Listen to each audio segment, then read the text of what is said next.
I gotta say, I really, really enjoyed watching this documentary. I got to commend you for just how candid and open you are throughout it.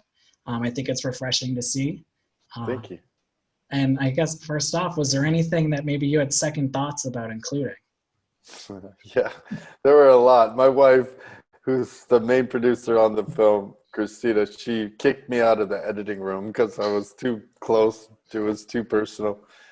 So she was very smart to do that. Yeah, there were a lot of things. It's really hard for me to watch the death match. It's hard for me to watch some of the mental health stuff. So, I did want to, be really open and vulnerable and let people into my world and just kind of, but also it's really just a part of my world, even though it seems like I'm letting you into everything. I think it's important to see that too as fans, just because we get to see a different side of it. It humanizes you, I think, more than we've ever known. So yeah, thank you. Thank you. But I know, at the beginning of the documentary, your wife she talks about how you were part of this rising group of actors in the 90s. Career trajectory went a little bit different direction. But is there anything you would take back, knowing what you know now, or are you happy because it's gotten you to where you are today?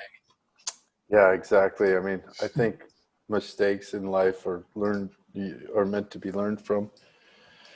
So I wouldn't really change anything. I mean, I know there's a specific way to build a career that's, a lot more calculated.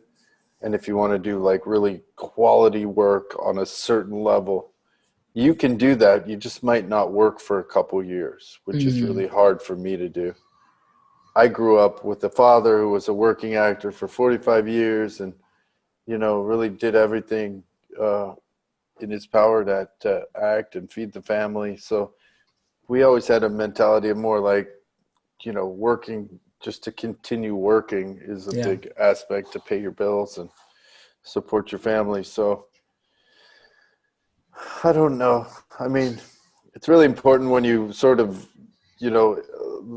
Hollywood's a lot about being on a roller coaster where you have these highs and lows, and it's how you kind of get through those times Mm. is what's important.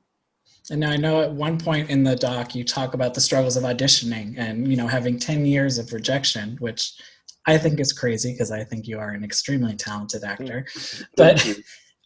are there roles you would feel comfortable saying you went out for but didn't land? And if not, what kind of feedback were you getting? Oh man, I mean, it's when you've been doing it for 30 years like me, you've kind of encountered almost anything. I got replaced day of on a set by Anthony Michael Hall. I was in a scene with him. I left the set and then he got recast as the lead and I got fired. I mean, there's things you go through are just insane in this business. But I don't know if I'd really change anything. Um, I really want to spend more of my time on projects that I really love the people I'm working with. I love the project. Be a little more nurturing about stuff. A lot of things I've learned is also that if you have the ability to do it yourself, which everyone kind of does with phones and Hmm.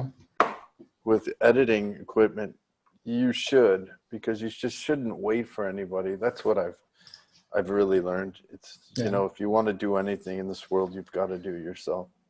Now, having watched the doc back yourself, at one point your wife says she's scared you could die, and she gets very emotional.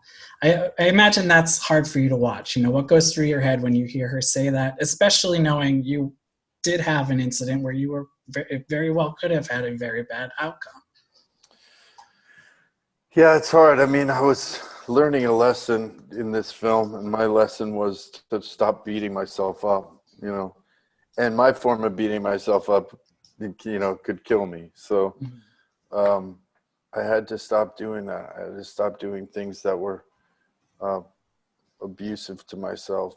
I had to start kind of even going further, and you have to nurture, your heart and who you are. And, if you grow, like I grew up, but I wasn't able to read very well because I have dyslexia, so I'm not a very good auditioner. But I'd always get really nervous in front of class, and this one teacher would always call me up in front of class. It had such a profound impact on me that whenever I was made to feel stupid, I'd get really angry.